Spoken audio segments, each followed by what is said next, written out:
Bacteria भी इनके साथ एसोसिएटेड है और इन्होंने क्या बना रखा है, फ्लॉक्स का फॉर्मेशन कर रखा है, राइट। ओके, चलिए, तो ये तो समझ में आ गया। अब बात करते हैं कि चलो हमारे पास यहाँ पर फ्लॉक्स का फॉर्मेशन हो गया, नाउ व्हाट, अब क्या करें।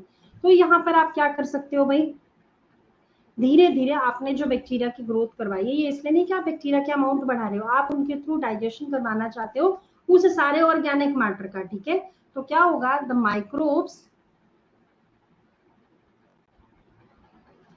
कंज्यूम, ये यूटिलाइज करना स्टार्ट करेंगे major part of organic matter, major part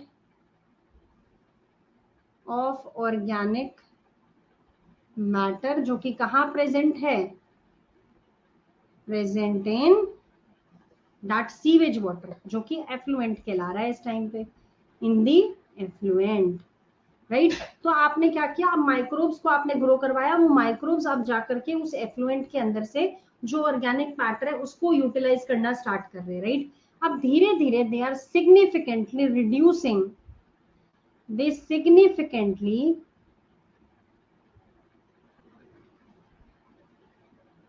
reduces the BOD। Now सबसे नया वर्ड आ गया जो कि बहुत इंपॉर्टेंट है, what is BOD।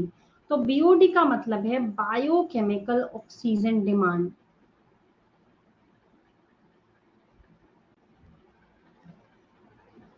Biochemical oxygen demand. No, biochemical oxygen demand की कोई क्लियर कट इजी डेफिनेशन हो तो हमें समझ में आ जाए कि what is this BOD, BOD को कैसे डिफाइन करते हैं, ये समझ में आना चाहिए ना। तो चलिए एक डेफिनेशन लिखते हैं, द अमाउंट ऑफ ऑक्सीजन। देखो, अगर मैं आपसे बोलूं कि सीवेज है, सीवेज में ऑर्गेनिक मैटर है, क्यों यूटिलाइज कर रहे हैं माइक्रोब्स को, क्यों उन्हें जीना है बेटा, वो खाना तो खाएंगे। अब वो खाना तो खाएंगे, लेकिन क्या आपको पता है कि धीरे धीरे अगर सीवेज में से ऑर्गेनिक मैटर की मात्रा कम होने लगती है तो इसका मतलब माइक्रोब्स का नंबर भी कम होने लगता है, और अगर माइक्रोब्स कम है तो इसका मतलब उनके द्वारा यूटिलाइज की जाने वाली ऑक्सीजन भी कम होगी, राइट। तो आप ये कहोगे कि BOD का मतलब क्या है, amount of oxygen that would be consumed. कौन कंज्यूम करने वाला है, माइक्रोब्स कंज्यूम करने वाले बेटा। कब करेंगे, if all organic matter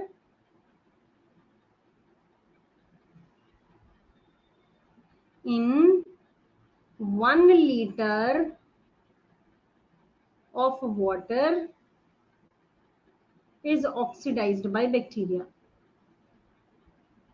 is oxidized by bacteria।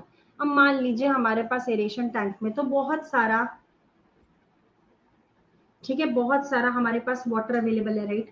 हमारे पास बहुत सारा ऑर्गेनिक मैटर अवेलेबल है। अब मैं ये कह रही हूँ, इतने सारे ऑर्गेनिक मैटर को धीरे धीरे डाइजेस्ट करने वाले माइक्रोब्स भी आने लगे, उन्होंने ऑर्गेनिक मैटर को खाना शुरू किया। तो आप ये कहोगे मैम ऑर्गेनिक मैटर की मात्रा कम होती जा रही है। जितनी ऑर्गेनिक मैटर की मात्रा कम होती जा रही है, क्या उतने ही माइक्रोब्स भी कम होने लगेंगे, क्योंकि अब खाना कम होता जा रहा है तो हर एक को तो मिल नहीं पाएगा हमेशा।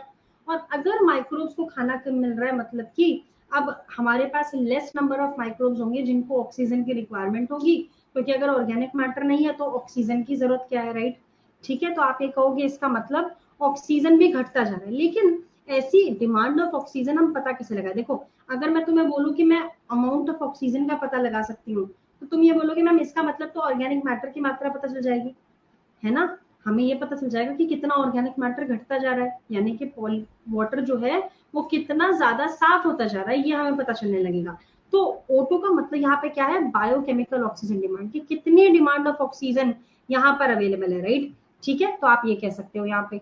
तो हमने यहाँ से क्या बोला, सबसे पहला हमने बोला it is that amount of oxygen that would be consumed. अगर सारा ऑर्गेनिक मैटर 1 लीटर पानी में, आप सारे एरेशन टैंक का नहीं कैलकुलेट करोगे, आपने 1 लीटर पानी का कैलकुलेट कर लिया, and we can get an idea about the whole of the water in the aeration tank, हमें वहां से आइडिया लग जाएगा, राइट। तो आप इस तरीके से क्या कर सकते हो भाई, कंप्लीट कर सकते हो सारी चीजों को, राइट।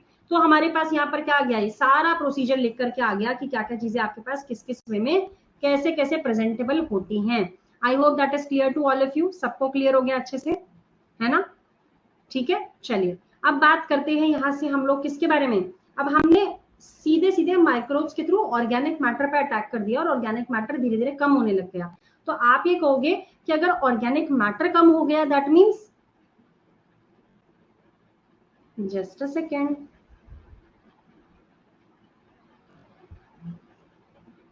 अगर ऑर्गेनिक मैटर कम हो गया दैट मीन्स हमारे पास अब वाटर का पोल्यूटिंग पोटेंशियल भी कम हो गया। हमारे पास अब वाटर उतना पोल्यूटिंग नहीं है जितना कि पहले था। ठीक है, अब हमारे पास वाटर उतना पोल्यूटिंग नहीं है जितना पहले था। So let's see,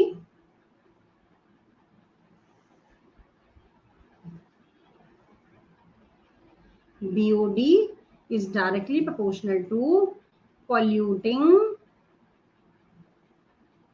potential, right. तो ये पोल्यूटिंग पोटेंशियल जो है वाटर का वो क्या कर देंगे, घटाते चले जाएंगे, राइट। ओके, नाउ आप ये कह सकते हो इसका मतलब हमारे पास धीरे धीरे BOD घटता जा रहा है, यानी वाटर भी अब लेस पोल्यूटिंग होता चला जा रहा है, राइट। ओके, तो हमारे पास पानी या लेस पोल्यूटिंग हो गया। अब आप क्या करोगे, इस सारे जो वाटर था आपके पास, अब लेस पोल्यूटिंग जो वाटर हो चुका है, अब आप कह सकते हो ये तब तक चलता रहेगा जब तक BOD इसका पूरी तरह घट ना जाए। जब वो सिग्निफिकेंटली रिड्यूस हो जाता है देन आप एफ्लुएंट को लेते हो and it is passed into settling tank, settling tank में लेके जाते हो, ठीक है। और इस सेटलिंग टैंक में अब बैक्टीरियल फ्लॉक्स को सेडिमेंट होने के लिए अलाउ किया जाता है। So here the flocs will sediment, यहां पर फ्लॉक्स सेडिमेंट हो जाएंगे बेटा, और इसी सेडिमेंटेड फ्लॉक को कहा जाता है एक्टिवेटेड स्लज, इसे कहा जाता है activated sludge.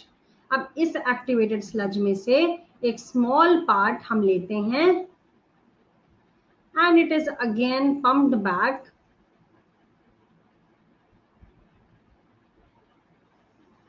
into what, that is aeration tank।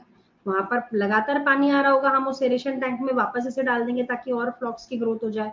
और जो इसका मेजर पार्ट है उसे हम एनारोबिक स्लज डाइजेस्टर्स में पास करेंगे, एनारोबिक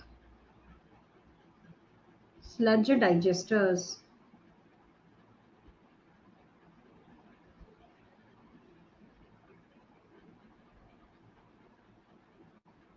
ओके, तो आप यहाँ पर क्या करोगे, यहाँ पर एनारोबिक बैक्टीरिया एक्ट करेंगे इस पर और डाइजेशन करवाएंगे इस एक्टिवेटेड स्लज का, राइट एवरीवन। तो ऐसे हम लोग यहाँ पर क्या करते हैं, पूरा प्रोसेस करवाते हैं। I hope that is clear to all of you, और सबको डाउट भी क्लियर हो गया होगा अच्छे तरीके से, है ना। ठीक है, आपको अगर आगे कोई डाउट हो तो आप मुझसे पूछ सकते हो। ये पूरा का पूरा सीवेज ट्रीटमेंट प्लांट था, आप लोग को नेक्स्ट क्लास में इसके बारे में समझा दिया जाएगा।